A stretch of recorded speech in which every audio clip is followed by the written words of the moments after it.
국내에 계신 스픽스 구독자 여러분 안녕하세요. 오창익입니다.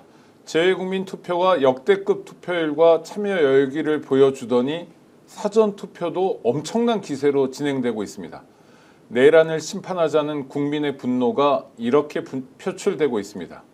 대한민국은 수많은 위기를 겪었지만 그때마다 국민의 노력과 헌신으로 그 위기를 넘어설 수 있었습니다. 이번 내란 사태도 마찬가지입니다. 저도 한국에 살고 있는 한국 사람이지만 그래서 늘 한국 사람들 사이에 살고 있지만 때론 한국 사람들에게 깜짝깜짝 놀라기도 합니다. 내란의 밤에 국회로 달려온 한국 사람들, 탄핵 소추를 위해 국회가 있던 여의도를 가득 메운 한국 사람들, 그리고 광화문, 한남동 또 남태령에서 끝없이 싸웠던 한국 사람들에게 진심으로 감사드립니다. 목요일 오후 1시 10분에 보내드리는 긴급 편성. 오늘도 아주 특별한 손님을 모셨습니다. 정치인입니다. 그래서 누구보다 정치의 본성과 속성을 잘 알고 계신 분입니다. 더불어민주당의 최인호 전 의원 스튜디오에 모셨습니다. 어서 오십시오. 안녕하세요. 네, 한 분 더 모셨습니다. 사랑 넘치는 평론으로 유명한 분이죠. 스픽스의 전교안 대표도 모셨습니다. 어서 오십시오. 안녕하십니까. 근데 제가 아까 이렇게 그냥 인사말을 읽다가 광화문 한남동 남태령에서 끝없이 싸웠던 한국 사람들 하는데 발음이 잘 안 되더라고요. 뭐 지금 사전 투표 저도 막 SNS로 들어오고 또 언론 보도가 있는데요. 혹시 우리 PD님 관련 사진 같은 게 좀 있나요? 주민센터에 줄들을 엄청 쓰시더라고요. 아침에 6시에 가니까 제가 주민센터에 한 3, 40명이 있고요. 서울에서요? 서울에서 네. 제가 했는데 그러니까 6시에 갔는데도 그 전에 이제 5시 출근 전에 와서 이제 다 찍고 한 9시 넘어가니까 조금 한산해졌던데 아마 이제 점심시간 지나면서 사전투표하고 이 방송 보신 분도 많을 것 같고요. 네, 이게 투표장에 서울 중구 중림동 주민센터의 줄을 양쪽으로 쓴 겁니다. 그러니까요. 지금 이제 이렇게 많이 서 있고 오히려 이제 그 관외 투표하는 분들은 좀 수월하고요. 네. 관내 투표하는 분들은 이제 줄을 좀 많이 서 있던데 아마 이제 좀 다를 겁니다. 네. 저기는 관내 투표하는 분들이 좀 더 많을 것 같고. 이 사진은 서울 서초 3동, 서초 3동인데요. 줄 쓴 거 보면 동사무소 주민센터가 안 보입니다. 젊은 사람들이 많네요. 네, 젊은 분들입니다. 완전 심판 열긴. 저런 거 보셨나요? 저런. 저는 처음입니다. 역대 사상 최고치 기록 하겠는데요. 자 이제 그 복장도 파란색으로 입었던 분이 굉장히 많고요. 파란 가방, 파란 모자, 파란 자켓, 일부러 파란 신발, 파란 뭐 이렇게 해서 파란 물결이 굉장히 많이 일어난다. 그래서 투표장에 갔을 때 본인의 마음을 어떤 식으로든 표현을 해야 되는데 정말 파란 물결이라는 단어도 아마 오늘 저녁에 정말로 국민들한테 굉장히 이게 보통 명사로 이렇게 이제 좀 읽혀질 가능성이 매우 높다는 생각이 들기도 하고요. 네, 정말 파란 옷을 많이 입으셨네요. 저도 파란 티셔츠 입고 왔습니다. 그래서 이제 뭐 파란 넥타이 이런 거는 이제 기본이고 이제 이렇게 많은 분들이 가서 이제 사전 투표했고 지금 이성자 선생님도 사전 투표했고 진짜 감동이다.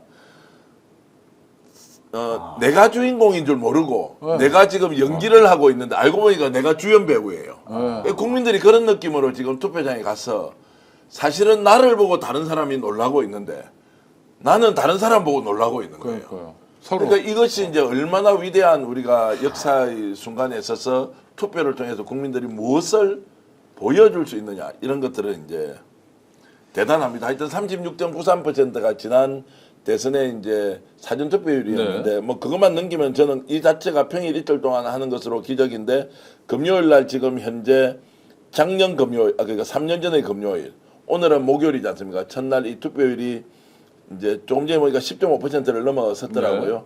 그게 이제 1.57포인트 정도 지난번보다 같은 시간에 이제 앞섰다라고 하는 이것이 계속 이어져서 더 독려하자, 더 많은 사람이 나가서 찍어서 정말로 이제 여러분들이 제가 바로 역사의 주인공, 주연 배우가 되어서 우리가 드라마 같은 대한민국을 만들자. 또 중요한 게 이번 사전 투표는 목요일, 금요일이어서 평일 아닙니까? 그러니까 직장인들로서는 사실 그렇습니다. 만만치 않은데 새벽에 나가고 점심시간 이용하고 아까 그 역대 투표율 좀 한번 보여주실래요? 근데 이게요 지금 저 구독자 여러분 한번 보세요. 1987년은 6월 항쟁 직후에 정말 국민들이 목숨 걸고 박종철, 이한열 열사의 죽음을 딛고 만들어낸 최초의 직선제, 최초는 아닙니다만 모처럼의 직선제 선거여서 89%까지 올라갔고요. 그러다가 이제 민주헌정 질서가 안정되면서 낮아지는 게 정상이었죠.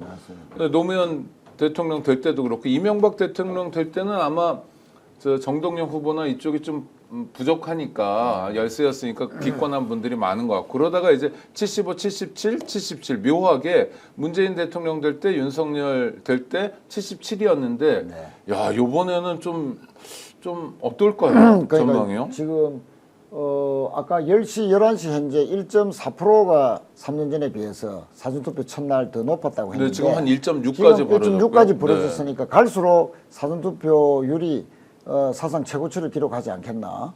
그러니까 6개월 동안에 윤석열이 일으킨 계엄에 얼마나 고통받았던 국민들이 이날 투표날을 기다렸는지 또 내일 투표 기다렸는지 이것이 여실히 드러나는 투표율이다 이렇게 봐지고요.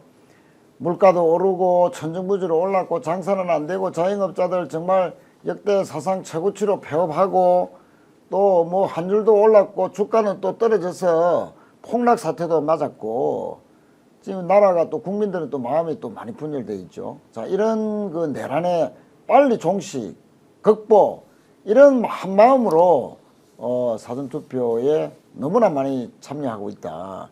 평일인데도 불구하고 이렇게 많은 사전투표를 한 것은 아마 내일이 금요일이면 또 금요일날 쉬는 그 회사나 직장인들도 많기 때문에 네네. 훨씬 더 내일 더 올라가지 않겠나. 이렇게 보면 투표율이 80%를 훌쩍 넘길 수도 있겠다. 야, 이거는 국민들 분노의 표출입니다. 네, 아주 떨리는 순간이네요. 네, 예. 용인에서 60대 우리 그 김인숙 그 우리 애청자께서는 내란범들을 심판할 길은 딱 한 가지 투표밖에 없어서 파란티 입고 투표하고 왔습니다. 이제 이런 이야기. 아마도 이제 국민들은 투표라는 행위 자체가 매우 중요하지만 여기에도 뭔가 다른 사람에게 보여줄 수 있는 나만의 정말로 그 내심을 좀 드러내는 방식은 파란색으로 뭔가 지금 이미 그 이제 블루 컬러가 굉장히 유행을 할 것이다.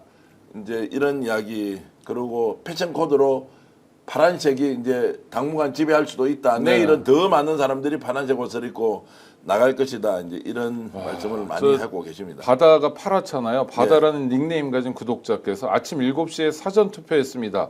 부산이라 사람들은 별로 없었지만 조금 떨렸고 울컥했습니다.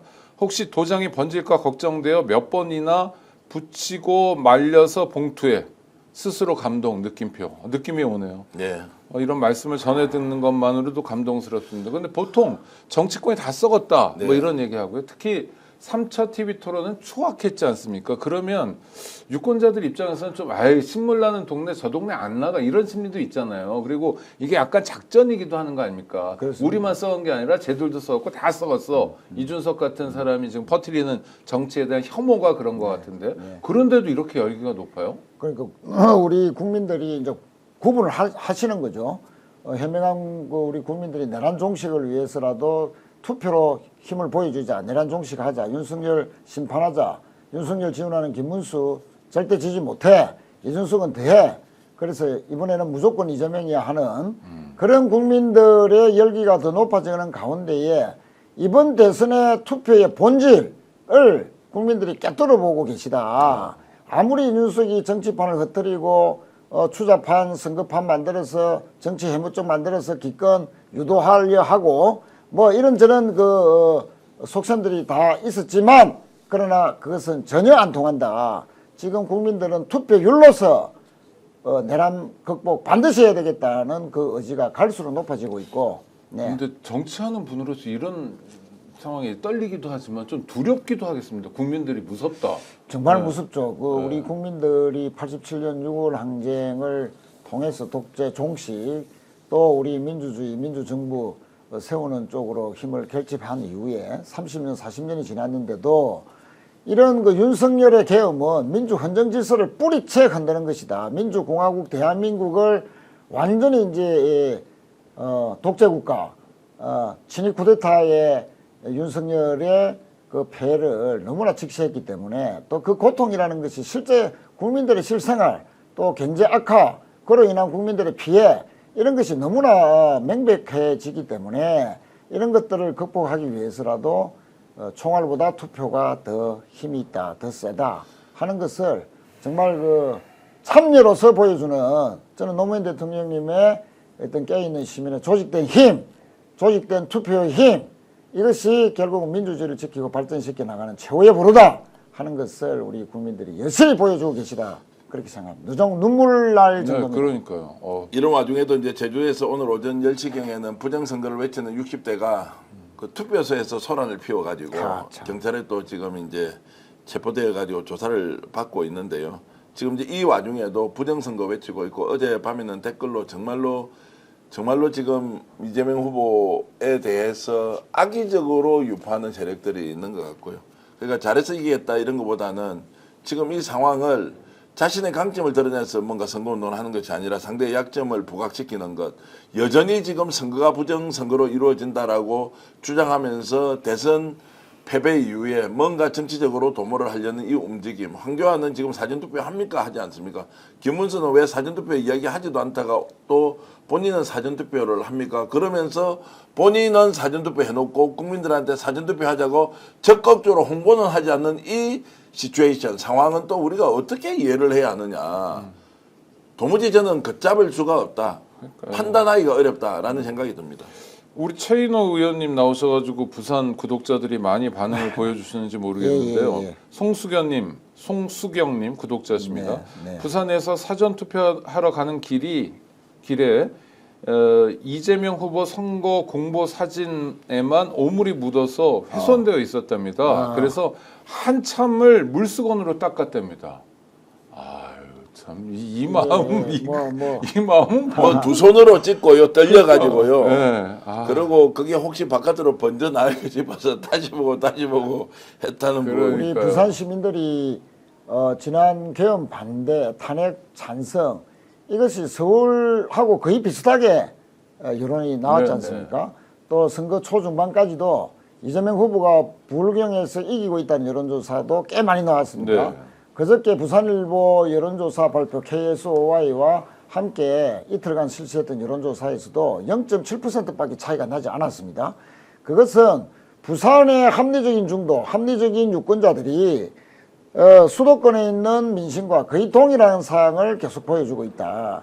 이것은 보수와 진보의 가치에 따른 투표가 아니다. 이번 대통령 선거는 윤석열 계엄에 반대하고 내란에 반대하고 또 빨리 종식해야 되고 민주공화국 대한민국을 지키는 것이 우리의 투표의 힘이다라는 것이 부산 시민들의 그런 그 정치 정서에도 그대로 반영이 되는 것이고, 특히 이재명 후보가 부산, 울산, 경남에 아주 회심의 공약을 했습니다. 부산의 인구가 줄었고 또 젊은이들이 다 수도권으로 왔는데 좋은 일자리, 좋은 기업을 부산에 유치해야 된다 하는 그 갈망들이 아주 셌는데, 이재명 후보가 선거 초반에 부산에 와서 해양수산부 부산 이전, HMM, 옛날에 현대상선이죠. 부산 이전, 또 관련 기업들을 부산에 이전시키겠다 라는 공약들이 또 시민들에게 큰 공감을 이루고 있어서 소위 인구가 좋은 일자리 5만 개, 인구 10만 명이 늘어나는 그런 기대 효과, 이것이 점점 더 확산이 됨으로써 부산 발전에 대한 기대가 이재명 후보에 대한 지지로도 상당히 지금 이어지고 있다. 그것이 높은 투표로도 기록되고 있다. 이렇게 봅니다. 좋습니다. 우리 최인호 의원님은 HMN 그리고 전에 현대상선이죠. 이렇게 이준석한테 혼날까봐. 아 참 비열한 친구인데 그 사람 얘기는 좀 이따 하고요. 저희가 싱크를 하나 준비했습니다. 사전투표 문제에 대해서 뭐 정확한 입장을 보여주는 거고요. 독려하는 메시지인데 함께 보시기 바랍니다. 반갑습니다. 더불어민주당 대통령 후보 이재명입니다. 오늘은 대통령 선거 사전투표일입니다. 투표는 총알보다 강합니다. 여러분의 투표가 내란을 종식하고 민생과 경제, 민주주의를 살립니다. 주권자의 힘으로 희망의 대한민국을 꼭 열어주십시오. 고맙습니다. 네, 저런 싱크가 있는데 올 받았습니까? 혹시? 저는 못 받았어요. 못 받았죠. 네네. 그러니까 아직까지 이재명 후보가 본인의 표가 필요한 사람이 아니에요. 저도 못 그렇습니다. 받았거든요. 네네. 그 아침에 이제 방송하면서 댓글로 저거 받은 분들이 있고 못 받은 분들이 있으니까 최인호 의원께서 당원 가입하면 바로 보내준다라고 하니까 실제로 당원을 가입했다라고 이렇게 글 올려주신 분도 계셨고요. 네. 저 내용을 듣고는 오늘 아침에 투표하고 오는데 또는 투표장에 가는데 저걸 직접 전화로 이제 녹음돼 있는 그 목소리를 듣고는 울컥했다는 사람들이 굉장히 많습니다. 네. 그 이번에 목소리도 특히 차분하고. 대선 과정에서 울컥한다는 사람이 엄청 많아가지고요. 야, 저도 방송하면서 이렇게 약간 감정이 조절 안 된 경우가 잘 없었는데 유독 이번에는 투표 용지를 받아도 어제 인터뷰를 하나 했거든요. 네. 거기 저 중앙대 우리 그 문해창 작가의 범도 쓰셨던 네네, 우리 방현석 그 작가. 방현석 네네, 봤습니다. 이걸 하는- 그분이 일기장 얘기를 했죠. 일기장 이재명 얘기를 후보. 했는데 아유, 네. 댓글이 온통 울었다는 거예요. 그렇죠. 뭐 울만한 내용이 좀 있기는 했지만 와, 그래서 국민들의 이런 감성들이 얼마나 이제 억눌려 있으면 또 이것을 어떤 식으로 표출해야 되는 이제 표를 찍는 거로도 안 되니까 이제 파란 옷을 입고 파란 모자 쓰고 파란 넥타이 파란 신발 이런 걸 입고 투표장에 가겠느냐 이제라는 거를 보면 참 대한민국 국민들이 정말로 여러분들이 주연 배우가 됐습니다. 그러니까 저도 그 어제 그 인터뷰 보면서 이재명 후보가 똑똑하다 이런 인상을 많이 받았는데 중학교를 4개월 만에, 네. 고등학교와 학력고사를 8개월 만에. 그래서 우리는 6년 해도 잘 안 되는데, 야. 아니 정말. 저는 이 노무현 대통령 오래 모셨지 않습니까? 네네. 고졸 출신의 대통령 그러니까요. 부산 상고 나오셨는데 우리 노 대통령께서 이 아주 복잡한 뭐 얽혀 있는 사물이나 환경이나 이런 것에 대해서 아주 쉽게 분석을 해서 아주 쉬운 대안을 내놓고 쉬운 말로 국민들 설득하는 탁월했는데 저는 그분이 참 머리가 좋다 이렇게 생각했거든요. 네네. 그런데 이재명 후보도 못지하시는 것 같아요. 네네. 뭐 중학교, 고등학교 검정고시로 짧은 시간 했다는 것도 그렇지만 여러 가지 어려운 고비 때마다 그 현명한 판단과 추진력 또 그것을 이끌어내는 것은 결국은 비상한 뭐랄까 머리랄까요 그런 측면에서 보면 노무현 대통령 못지않다 이렇게 생각합니다. 저는 얼마 전에 MBC 뉴스를 보다가 정말 기가 막히고 화가 났었는데 김문수가 강연하는 장면이 나옵니다. 네.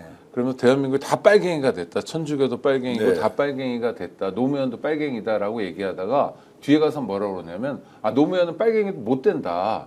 왜냐하면 상고 나왔으니까. 대학을 가야 빨갱이가 되는데 라고 얘기하는데 정말 진짜 저질이죠 이건. 그거는 일종의 우리 대학 나오지 못한 우리 국민들이 또 더 많고 연령이 높을수록 연세가 그럼요. 많을수록 더한데 그거는 어르신들에 대한 근본적인 폄하 발언입니다. 그거는. 그럼요. 있을 수가 없는 발언이죠. 어떻게 전 국민의 대표가 되겠다는 사람이 학력을 가지고 뭐 진보와 보수를 빨갱이도 나눌 수가 문제지만, 있습니까? 그쵸? 네. 그거는 기본 자질이 안 되는 거죠. 지금 그런 분위기를 이제 전 국민이 나서서 각자의 위치에서 자신이 살아왔던 삶의 모든 무게를 다 담아서 이제 정리하고 심판하고 그리고 대한민국이 그런 이제 여당과 편견, 기득권 구조 그리고 그들만이 가지고 있는 일종의 엘리트 의식들이 얼마나 무의미한지 소용없는지 이제 보여주는 거 아닙니까? 아침에 이 와중에도 이준석 후보가 나와가지고 아들 문제를 걸고 넘어지지 않습니까? 내가 두 가지의 충격을 받았죠. 첫 번째는 그것이 사실이 아니라고 어제 당에서 얘기를 하고 정리했는데 끝까지 그 글을 이재명 아들이 썼다는 거 하나. 네. 이것은 반드시 법적인 조치를 취해야 한다. 근데 두 번째는 접근 방식의 문제를 제가 이야기하지 않을 수가 없는데요. 이재명 후보와 이재명 아들이 이퀄 덩치가 되어서 지금 그 문제가 사실이 아닌 것도 문제인데 아버지와 아들 관계를 가지고 이야기하는 것은 연좌제 떠오르지 않습니까? 어느 정도 아들이 하는 행위가 불법적인 무엇이 있어서 뭔가 커다란 중죄를 지어서 거기에 대해서 아버지가 져야 할 책임이 있는 것도 아닌 아들이 했던 행동을 가지고 여기 와서 대입을 시키고 허위 사실을 덧붙이면서 하는 이 방식이 과연 이준석이라는 정치인이 동원해야 하는 지금 일종의 대국민 메시지냐라는 생각 때문에 저는 연좌제는 당연히 안 되죠. 이건 위헌이니까. 근데 아들의 문제에 대해서 아버지의 책임을 물을 상황은 있다고 봐요. 뭐냐면 이철규 같은 경우가 그래요. 아들이 마약을 했잖아요. 근데 경찰의 영향력이 큰 것 같고 경찰 고위직 출신인 또 여당의 힘 있는 국회의원 아들이 되니까 수사도 잘 안 하고 마약 사범인데 검사도 안 하고 몇 달씩 끌고 그다음 한참 지난 다음에 지금은 구속이 됐습니다. 이럴 때는 책임을 물 수 있는데 이재명 후보하고 아들이 무슨 상관이죠 지금? 그리고 이미 지난 대선에서 이 문제는 한번 거론이 되었고요. 네. 한번 정리된 문제고 또 사과까지 했지 않습니까? 네. 그런 문제를 가지고 다시 허위 사실을 근거로 해서 그 유튜브에 나오는 댓글을 또 가공을 해서 그렇게 했다. 이거는 이준석이라는 정치인이 그런 표현으로 자질 검증을 한다는 자체가 기본이 안 돼. 아니 자질도 그런데 검증을 하더라도 아니 방식과 그 태도나 이런 것이 그래도 기본은 갖춰놔야 되잖아요. 네. 그게 뭡니까 도대체 온 국민들이 남녀노소하고 다 지켜보는 가운데에 그것도 5개 방송사에서 다 실시간 생방송 하는데 정말 입에 담지도 못할 그런 표현을 가지고 검증을 시작한다. 그 태도 자체가 여성 혐오 발언이자 그것은 기본적으로 전 국민을 대표할 수 없는 자질의 기본적인 자질의 문제다. 그런 측면에서 이준석 후보는 앞으로 정치하는 내내 가장 극혐 정치인, 가장 그 비호감도가 높은 그런 정치인으로 계속 갱신할 수밖에 없는 신세로 전락했다. 이렇게 생각합니다. 정치공학적으로 계산해봐도 이준석 후보가 오늘 아침 10시, 11시 사이에 이제 언론에다가 뭐 이것은 실제로 이재명 아들이 했던 말을 그대로 옮긴 것이고 다르게 뭐 순화할 게 없다라고 이제 본인이 주장했으니 허위 사실로 어쨌든 사법적 처벌을 받을 테고 저걸 본인이 국민들 앞에 알림으로써 실제로 표가 본인한테 갑니까? 아니면 정말로 이거 응징과 분노의 투표의 표심을 자극할 것이냐? 이것도 계산해보면 네. 분명히 저는 오히려 민주당 이재명 후보 쪽에 유리할 것 같은데 그러니까요. 그런데도 왜 저렇게 하느냐? 제가 판단하기에는 본인의 기준으로는 10%만 뭉치면 되니까 이 사실을 믿어주는 10%만 국민이 있으면 되는 거예요. 그 계산이 아니고는 오늘 저런 발언 할 수 없어요. 아니면 사과해야 돼요. 100% 국민을 상대로 정치하는 사람은 저렇게 할 수 없어요. 그러나 절대로 믿지 않고 자신의 주장에 동조해 줄 사람 10% 국민만 찾겠다고 하면 저렇게 하는 거죠. 그런 사람 보지 않았습니까? 광화문에 가면 매주 나와서 하는 사랑제일교회 있지 않습니까? 네. 정광훈이라는 자가 극우극단을 모아놓고 이렇게 하는 이 행태와 뭐가 다르냐. 정말로 특정 소수를 자신의 편으로 끌어들이기 위해서 계속 혐오 그리고 거기에 허위사실 유포 또한 후보에 대한 이런 신랑과 비난과 그리고 범죄자 악마와 프레임을 계속 쏟아내는 게 이게 무슨 도움이 본인한테 되느냐 길게 보면 이런 생각이 드는데 역시 10%만을 위해서 마지막까지 저런 주장을 굽히지 않고 있다라는 판단을 해봅니다. 근데 그게 이준석의- 공동체를 붕괴시키는 거잖아요. 그렇습니다. 이준석의 10% 득표 작전 온갖 수를 썼으라도 10%만큼은 지켜야 돼요. 두 자릿수 득표율을 기록하면 뭐 보수 재편 과정에서 주도권을 질 수 있다는 그 생각밖에 없는 것이고 정가훈 예를 전 대표님이 드셨지만 윤석열이 얼마 전에 부정선거 주제로 한 영화 관람을 했습니다. 탄핵을 당했고 그 탄핵의 주된 이유 중에 하나가 부정선거에 망상에 빠져서 선관위에 군을 투입했고 검사를 보냈다. 이것이 탄핵의 주된 이유 중에 하나인데 그러면 이준석이도 그러면 윤석열과 똑같은 주장을 하는 거죠. 윤석열도 부정선거를 맹신하고 망상에 빠진 그런 극렬 내란 동조 10% 15%만 지고 가면 계속 국민의힘 좌지우지할 수 있고 그걸 가지고 다음에 대선에서 또는 다음 총선에서 뭐 선거에서 영향력 행사하다 보면 자기의 정치적 탈출구가 다시 생기지 않겠는가라는 그런 기대 때문에 완전히 10% 15% 정치를 했는데 이준석도 지금 10% 두 자릿수 숫자 그 기록하려고 전 국민 90%를 갈라치기 하면서 대도 안 하는 방식으로 대도 안 하는 자질 검증 방식으로 이렇게 국민들을 충격에 빠뜨렸다 하는 그 자체는 갈라치기가 맹수인 아무리 이준석이라도 정말 표현할 일이 있습니다. 전 국민들 대상으로 그런 거로 봤을 때 윤석열이 수법이나 이준석의 갈라치기 수법이나 똑같은 방식이다 라고 볼 수밖에 없는 거죠. 아니 근데 수법도 굉장히 간교한 게 이준석이 이재명 후보를 공격하기 위해서 질문은 권영국 후보에게 하고 그날은 뭐 그런 아주 끔찍한 표현만 하고 그 다음 날부터 심심한 사과라고 얘기하면서 강도를 높여가고 그렇죠? 뭐 이재명 후보 아들을 공개하고 뭐 사실 확인도 안 해놓고 이러면서 쭉 이거 시나리오죠. 그러니까 작정하고 이준석이 이렇게 하는 거죠. 이제 성공하는 작전이라고 생각을 했겠지만 그게 성공이냐 아니냐는 100% 실패로 귀결되고 있다. 그럼 실패가 되었을 때 사과하고 물러설 것이냐, 아니면 실패하더라도 나는 원래 생각했던 대로 그대로 밀어붙이겠다. 그러다 보니까 100%를 향한 대통령이 아니고 10% 지지율만 확보하면 된다. 그런데 이것도 10% 지지율을 확보할 수 있느냐? 보십시오. 5%를 채우지도 못할 수도 있다. 지금 이 대선판은 이준석이 설 자리가 없어요. 사전투표하는 날 와가지고 이재명 후보 아들과 관련돼서 확인도 되지 않고 허위사실로 고발까지 당한 내용을 구구절절히 지금 얘기를 하고 있습니다. 이재명 후보가 뭐라고 했습니까? 지금 이 엄중한 시기에 대선 치러야 하는데 라고 점잖게 그냥 얘기했습니다. 거기에 대해서 맞대응을 하는 순간 오히려 프레임에 말려들 수 있기 때문에 국민들이 누가 지금 그 아들이 무엇을 했다라는 것도 사실이 아닌 줄 알고 있지만 그 논쟁을 하고 시간을 허비할 지금 여가가 있는 사람이 어디 있습니까? 어떻게 투표장에 가서 눈물을 흘리면서 정말 이 투표 용지를 접어서 혹시라도 이게 잉크가 거꾸로 묻을까 싶어서 돌돌돌 말지도 않고 딱 이렇게 이제 해서 가져가는 사람. 자기가 찍어놓던 표를 2번, 3번 쳐다봤다는 거 1번 확실하게 찍었느냐, 2번 확실하게 찍었느냐 이런 것들을 2번, 3번 봤다는 거예요. 그런 정도로 지금 정성을 모으고 있는 상황에서 야 이거 지금 이재명 후보 아들이 이렇다라고 사전투표 첫날 오전에 기자들을 만나서 이야기를 하고 사과하지 않는 이 이준석의 행태가 결과적으로는 민주당 이재명 후보의 지지로 이어질 수밖에 없다. 더 분노하시라. 더 화를 내시라. 더 정말로 응징해야 되겠다는 결심을 가지고 투표장으로 가는 수밖에 없다. 이걸 누가 이런 분위기가 어떻게 식을 수가 있겠습니까? 저희 딸은 동탄이 직장인데요. 주소를 옮겼습니다. 최근에. 아이고. 사회학을 근절하겠다고요. 아 진짜로요. 그런 얘기들을 주변에 되게 많이. 동탄이 창피하다. 아 동탄에 살고 있는데 이제 본가에서 동탄으로 아예 주소를 옮겼다는 네, 거죠. 자기 주소를 옮기고 예, 그 심판하겠다면서. 사회학 근절. 아니 표현이 그래요. 사회학 근절.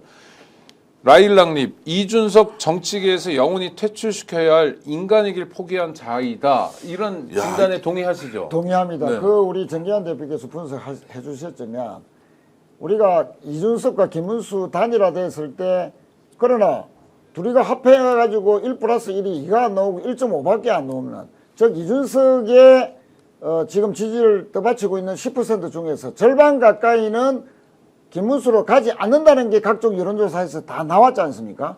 그 절반은 윤석열 계엄에 반대하는 유권자들이 절반 가까이 이준석 지지층에 붙어 있었다고 볼 수 있는데, 자 그러면 이 지금 오늘까지 기자회견을 한 이준석의 여성 혐오 발언을 계속하고 있다. 이제 이 유권자들의 기억에는 이준석은 여성 혐오 발언 이걸 본인이 자꾸 확인시켜주고 또 확인시켜줍니다. 그랬을 때 이 실망한 이준석의 절반의 지지층이 윤석열에 반대하는 계엄에 반대했던 탄핵에 찬성했던 지지층이 5% 절반 정도라면 이 표는 결국은 정기환 대표의 말씀대로 이재명 후보에게로 갈 확률이 높고 또는 일부 기권할 것이다. 그런 측면에서 보면 결과적으로 이준석의 득표율은 한 자리 숫자밖에 안 나올 것이다. 저는 절반으로 뚝 떨어지지 않겠나 이래 보고 있습니다. 네.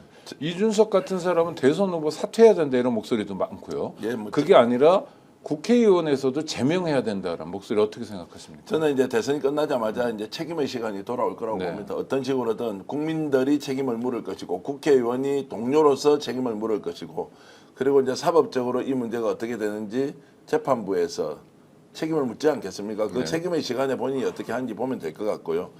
좀 이제 뉴스타파를 통해서 지금 본인의 성접대 문제가 다시 또 오르기도 하고 이병철 변호사도 계속 지금 어떤 사안에 대해서 문제 제기를 하고 있는 와중에 이제 본인이 화가 많이 났다. 뭐 이것도 표현이 좀 적합하지 않지 않습니까? 뭐 독이 올랐다. 그래서 막 원수를 대하듯이 상대방의 아예 이것저것 보지도 않고 그냥 창끝으로 죽든 말든 모르겠다고 막 찌르는 장면처럼 느껴져서 좀 안타까운 마음이 사실 있는 게 사실이었는데 지금 안타깝기보다는 야 이제 정말로 이러면 안 되는데 정말 이러면 안 되는데 라는 생각이 들었고요. 차명진 의원이 어제 뭐 페이스북에 댓글을 올렸지 않습니까? 그래서 제가 차명진 의원한테 전화를 직접 했어요. 네, 네. 그 의원님 이거 진짜 올린 거 맞습니까? 하니까 이미 이제 내렸더라고요. 그 시점에 자기가 착오하고 잘못 올려서 바로 내렸다라고 얘기를 하더라고요. 물론 민주당에서 그것도 이제 고발을 하긴 했는데 어찌됐든 시인을 하고 인정을 하고 뭔가 이것을 아니면 아닌 대로 정리를 하고 넘어가는데 오히려 그거를 공격의 빌미로 삼아서 더 나와서 저렇게 사납게 덤비는 거는 도무지 이해를 할 수가 없다라는 생각이 좀 듭니다. 네, 샤이님 자식 키우는 입장에서 다음 세대를 위해서 이준석 정치에서 영원히 퇴출시켜 주세요. 사람 쉽게 바뀌지 않습니다. 이준석이 중요해서가 아니라 이준석이 정말 문제여서 이준석이 우리를 화나게 하기 때문에 이준석 얘기를 할 수밖에 없었는데 또 우리를 화나게 하는 사람이 있습니다. 이낙연인데요. 아니 이재명 정부가 이제 다음 주에 만약 출범하게 된다면 그건 괴물입니까? 이게 논거가 뭡니까? 이 사람은요. 계속 왜 이런 상태가 된 지금 거예요? 괴물 독재 정권의 출현을 막겠다라고 이낙연 전 대표가 했는데 윤석열이 지원하는 김문수 후보가 당선이 되고 다시 내란 세력이 부활하고 결과 윤석열을 빨리 사면시키고 윤석열이 돌아오고 김문수의 위에서 상황노를 하는 윤석열의 기환, 이것이 괴물 독재 정권의 재출현 아닙니까? 그것도 구분 못하는 그런 정말로 아둔한 분이었나? 이런 생각밖에 안 나고요. 이번 개헌과 탄핵 대선 과정을 거치면서 전혀 저런 행동이나 판단이나 선택을 할 수 없는 사람들이 희한한 짓을 했던 그걸 우리가 너무나 많이 봤지 않습니까? 네. 자, 한덕수, 최상모 지금 이제 출국 금지까지 당했는데 이 양반들은 그냥 내란 동조죄인지 아니면 주요 임무 종사자인지 그거는 이제 나중 수사 결과 밝혀지겠지만 최소한 아니 왜 위헌적인 판결이 났다 헌법재판관을 왜 임명하지 않았냐, 국회에서 다 동의 절차를 거쳤는데도 불구하고 왜 위헌적인 행위 임명을 하지 않았느냐라고 했을 때 도저히 이해가 되지 않았는데 이 사람들이 소위 말하는 국회에서 통과된 헌법재판관들이 들어가면 대선 이후에 헌법 84조를 고려로 해서 재판을 계속하는 것이 맞다. 혹시 재판을 계속하는 조희대 대법관에 대해서 위헌 소송이 들어갔을 때 지금 소위 말하는 자기들이 바라는 헌법재판관들의 구성 비율을 가지고 헌법 소원에서 자기들이 유리한 방식으로 하려고 막았다는 거 아닙니까? 그거는 일종의 윤석열 보고 내란을 연장하겠다는 것이죠. 그게 이제 한덕수, 최상목의 의도다라고 이제 우리가 판단한 것이 드러나는데, 자, 이 사람들 한덕수를 보십시오. 한덕수도 도대체가 출마할 수 없는 기질과 그런데도 불구하고 끝까지 단일화까지 이렇게 강제 단일화해서 나오려 했던 이유는 자신의 내란죄를 덮기 위해서 결국은 이판사판이다. 대통령 되는 수밖에 없다. 자기 죄를 모면하기 위해서는 이렇게 우리가 또 뒤에 이제 아니 근데 밝혀냈는데 이낙연은 그것도 아닌데 그러니까 그럼 이낙연은 뭐냐는 거죠. 그러니까 한덕수는 나쁜 놈이어도 이해는 돼요.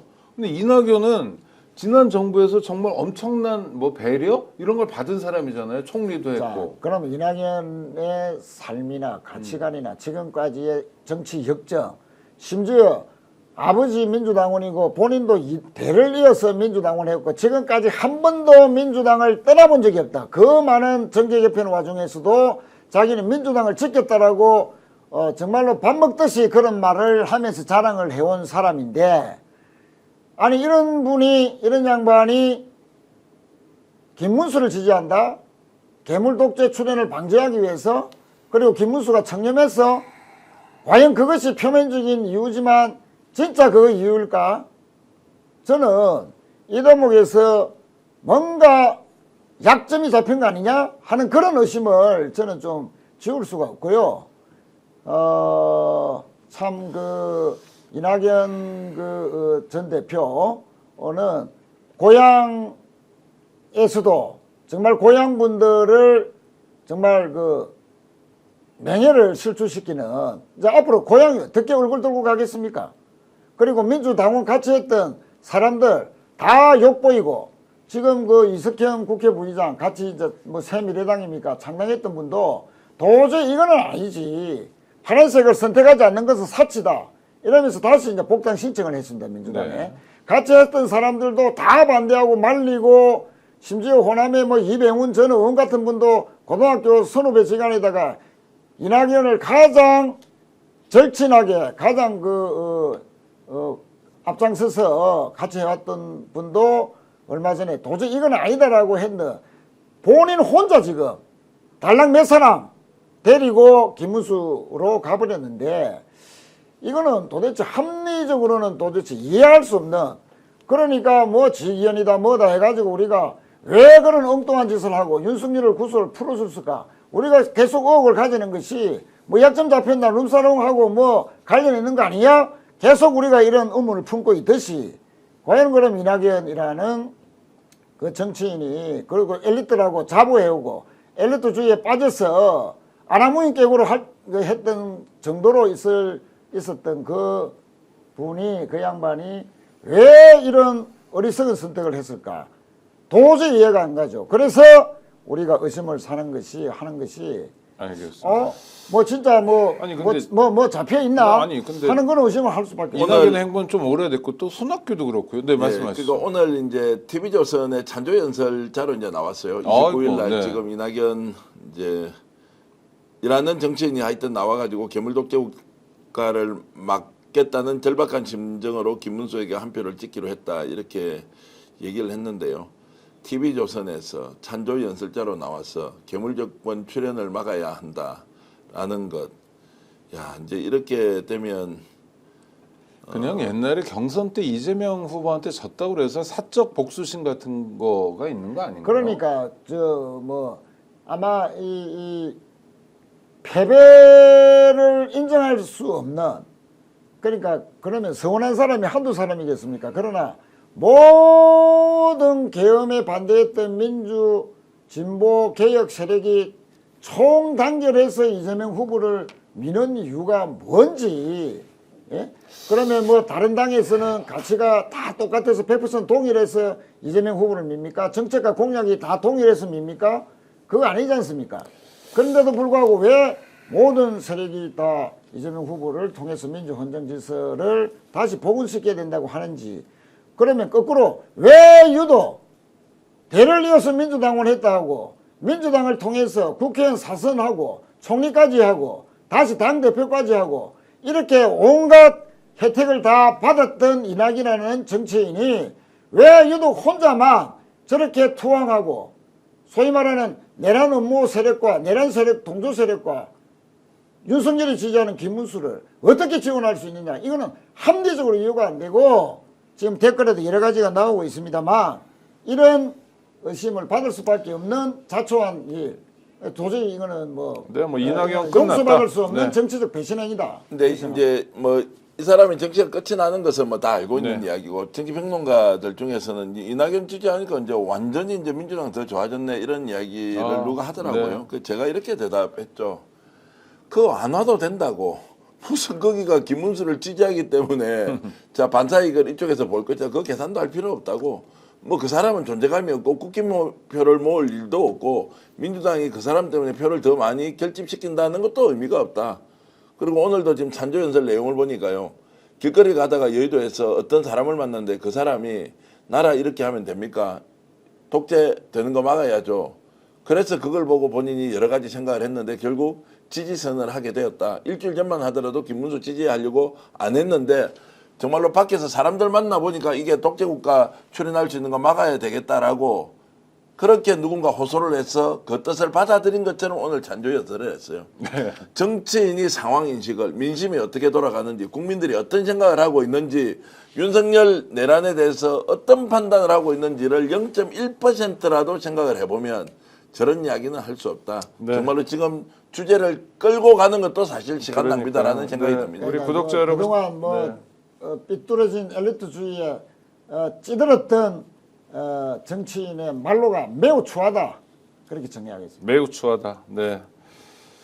아이고, 참 이렇게 형편없는 사람들 이야기도 할 수밖에 없는 걸 좀 양해해 주시고요. 이러면서 우리 정치는 또 한 걸음 앞으로 나가기도 합니다. 제가 선거 기간에 봤던 주요한 기사 중에 하나는 한국일보 기사였는데 대선 후보들을 이제 분석했는데 대통령 자질을 평가하는데 15개 항목이었는데 이재명 후보가 다 1등을 했어요.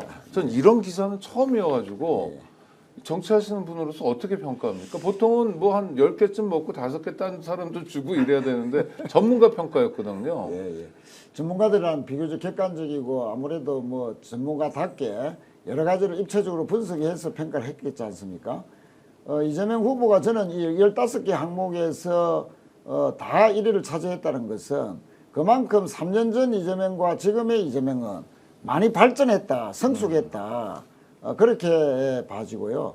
실제 이재명 후보도 뭐 완벽한 사람은 아니지 않습니까? 그럼요. 네. 또 여러 가지 흠도 있었고 또 사과도 했고 또 그런 과정에서 또 단련되고 또 진보되고 또 고쳐나가고 그랬는데 저는 이재명 후보를 보면서 진보다 보수다 이런 게 아니고 실용주의자다. 철저히 실용주의자다.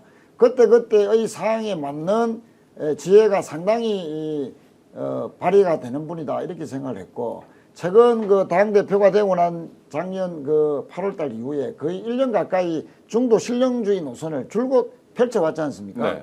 작년 연말에 금투세 폐지 때도 당 내에서 여러 번의 요청이 있었고 또 전통적인 그 우리 정책을 고수했던 의원들도 상당수 반대가 많았음에도 불구하고 관철시키고 국회에서 통과를 시켰죠. 그래서 그랬는데 또 사람에 대해서도 한 사람만 또는 특정 뭐 부류에 있는 사람만 영입한다든지 접촉한 게 아니고 정말로 기존에 본인을 엄청나게 비난하고 근본적으로 검증하고자 했던 많은 보수 농객들까지도 만나서 토론하고 또 설득하고 이런 결과 지금까지 또 이재명 지지를 유지하게끔 했다. 또 선대위 구성을 보더라도 중도 진보뿐만 아니고 중도 보수 오히려 더 보수에 훨씬 더 가까운 인사들까지도 포진해서 열심히 뛰게 하고 그분들의 소신이나 그분들의 가치관도 충분히 용해시킬 수 있다 하는 그런 지금 성과를 보여주고 있기 때문에 저는 뭐 그런 진화하는 이재명 이런 관점에 봤을 때 주목해서 15개 항목에서 이렇게 좋은 성적을 기록했지 않겠나 이렇게 봐집니다. 네, 좋습니다. 구독자 여러분, 저희 방송은 2시 정각에 끝내겠습니다. 아니면 1시 59분에 끝낼 텐데요. 네. 구독, 좋아요로 성원해 주시고 이재명 후보가 매불쇼에 2시부터 나온다니까 그 전에 끝내니까 많이 빠져나가지 마시고요. 자, 저는 굉장히 궁금한 지역이 대구 경북이에요. 네. 어떻습니까? 35%를 넘길 수 있느냐 없느냐가 이제 목표치로 정해져 있는데요. 30% 넘기면 대단한 성공이죠. 지난 대선에서 이제 22% 후반 대구 경북을 합치면 그 정도 네. 나오는데 30% 넘기도 대선전이다라고 보는데 35%까지 목표를 가지고 있으니까요. 지금은 이제 대선 6월 3일까지 이제 며칠 남아 있지만 중요한 것은 저는 투표율이다. 네. 투표율에 올인하는 것이고 지금은 득표율은 어느 정도 할 것이다라고 사전에 계산하는 것 첫 번째 의미가 없다. 두 번째 그 계산을 한들 이것이 선거에 미친 영향이 크게 없을 것이다. 오히려 득표율을 최대한 높이려면 투표율에 올인을 하자라는 쪽으로 호소를 하고 국민들을 설득하는 것이 훨씬 더 중요하다라는 말씀을 드리면서요. 지금은 아마 대구 경북에서도 선거운동 하시는 분들은 네. 투표율 어디까지입니다 라기보다는 투표장으로 갑시다 득표율보다는 투표율에 올인하고 있는 분위기라고 듣고 있습니다. 네. 부울경은 어떻습니까? 부울경은 뭐 TK보다도 뭐 좀 좋기는 훨씬 좋죠. 지난번 대선에서 38%를 이제 넘겼는데 이번에는 뭐 그전 분위기보다는 훨씬 다르다 하는 게 공통된 국민의힘의 뭐 선거운동원들조차도 그런 말을 할 정도니까요. 특히 이제 그 부산의 중도 합리층이 계엄에 반대해왔고 탄핵에 찬성해왔던 것이 계속 유지되고 있다. 아까 말씀드렸듯이 해수부 이전이라든지 진정 어린 이재명 후보의 부산 발전에 대한 공약 또 그저께 또 페이스북에도 해수부 이전과 함께 HMM 현대상선 그 본사를 부산 이전하겠다 이렇게 거듭거듭 밝히고 있기 때문에 아마 선거 막판에 부산, 울산, 경남을 또 샅샅이 한번 방문을 하지 싶은데요. 그때 다시 한 번 더 이 지역 발전 공약을 재확인하고 정권 초기에 반드시 이루겠다 한다면 하는 이재명 이번에도 반드시 실천하겠습니다. 이렇게 다짐하고 하면은 부산에서 지난번 대통령 선거 득표율보다도 훨씬 더 나을 것이고 우리 당의 대통령 후보 중에서 문재인 대통령 후보가 당선될 때 부산에서 가장 많은 득표를 했었는데 그 문재인 득표율을 이재명 후보가 갱신하지 않겠나 최고 득표를 하지 않겠나 하는 그런 기대가 있고 실제 계엄에 반대했던 탄핵에 찬성했던 우리 시민들이 투표장으로 한 분도 빠짐없이 나오시기만 하면 이재명 후보도 부산에서 정말 많은 득표를 할 수 있겠다 하는 그런 전망을 하고 있습니다. 일반적으로요. 그러니까 1강, 1중, 1약이잖아요, 네. 지금. 그러면 1강이 도드라지니까 투표를 별로 안 하는 경향들이 있잖아요, 일반적으로. 네. 근데 지금 투표율은 이례적으로 높은 겁니다. 네. 역시 내란 심판입니까? 내란 심판보다 지금 이재명 후보 대통령 되기 때문에 투표장에 안 가야 되겠다. 우리 좀 안심해도 되겠다. 이런 사람 저는 한 명도 만나보지 못했어요. 맞아요. 한 명도. 오히려 더 가서 더 죽을 똥 살 똥 모르고 진짜 표를 찍어야 되겠다. 이런 분들이 압도적이다. 절대 다수다. 이제 이렇게 봐야 되고 이 열기 지금은 시킬 수가 없습니다. 막바지에 지금 김문수가 하는 모습, 이준석이 하는 이런 정치적 행태에 대한 분노가 아마도 가려고 했던 그 마음을 아침에 제가 오늘 5시 반에 일어나자마자 바로 씻고 나가서 표 찍으러 가지 않습니까? 이것은 네. 양보가 안 되는 저희 선택이죠. 네. 어떤 분은 표를 이렇게 찍는데 호호 불었다. 이게 지금 그러니까요. 인거라도 빨리 말라야 된다는 분도 계시고요. 또 부산 이야기 하셨으니까 한 말씀 더 못하면 오늘 김혜경 여사 네, 이제 부산 동구에서 동구 철양동 주민센터에 가서 표를 찍었습니다. 네. 메시지 정확하네요. 정확합니다. 그래서 이제 지금 이재명 후보 서울에 있을 때 김혜경 여사는 부산 가서 직접 표를 찍었다라고 하는 것은 이제 부산 민심이 그만큼 중요하고 이런 내용들을 부산 시민들이 알면 해수부 이전 문제, HMN 전 현대상선 본사 이전 문제까지 하면 부산이 확 달라질 거다. 이제 그만큼 이제 부산 경남에 마지막에 집중을 해서 표를 끌어모아 보겠다. 그리고 조금 뒤에 있어 이제 매불조에 나가서 이재명 후보가 한다는 것은 거기 이제 20대, 30대, 40대의 젊은 사람들이 엄청 많으니까 지금 이제 20대의 투표율이 좀 높아지지 않습니까? 이런 것들을 어떤 식으로 끌어내겠다. 여러 가지 이제 협공하는 것, 또 상황에 맞춰서 전략 전술을 다양하게 구사하면서 국민들을 하나의 이제 이런 지지로 모아가는 것은 매우 돋보인다라고 저는 생각을 합니다. 알겠습니다. 구독자 여러분 보신 바와 같습니다. 국민의힘으로 이때 말하는 국민의힘은 정당의 이름이 아니죠. 우리 시민들 민중의 힘으로 새로운 역사를 만드는 감격스러운 날이 오늘부터 시작되고 있습니다. 이 거대한 물결, 이 도도한 물결, 이 물결이 진짜 새로운 대한민국을 만들어낼 것입니다. 여기에 우리 스픽스가 일정한 역할을 할 수 있어서 정말 고맙고 다행이라고 생각합니다. 함께해 주셔서 감사하고요. 늘 구독과 좋아요로 성원해 주시기 바랍니다. 지금까지 최인호 전 의원 또 전계원 대표와 함께했습니다. 구독자 여러분 감사합니다. 고맙습니다. 감사합니다. 오늘 방송 어떠셨습니까? 마음에 들었다면 구독, 좋아요로 스픽스를 응원해 주십시오. 여러분들의 구독, 좋아요는 가장 큰 힘이 됩니다. 스픽스 구독, 좋아요.